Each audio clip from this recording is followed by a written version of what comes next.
Guys, in front of me is MOTOROLA Moto G55, and let me show you how to perform a soft reset.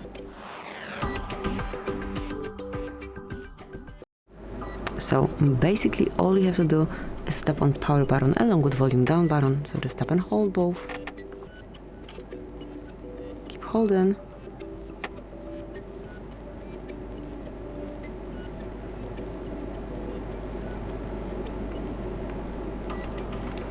Now once you are in Fastboot mode, use up and down button, like volume up and volume down button to navigate on this panel, and here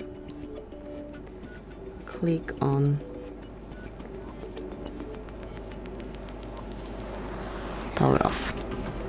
Once it's done, just tap on power button and hold it for around 10 seconds. Once you see logo, once you've got your vibration active, once you feel this kind of vibration, just leave the button and wait till your phone is rebooted.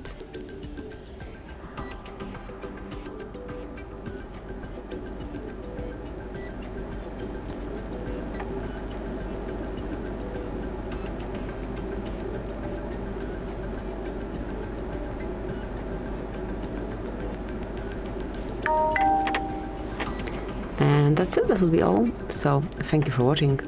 Please subscribe our channel and leave the thumbs up.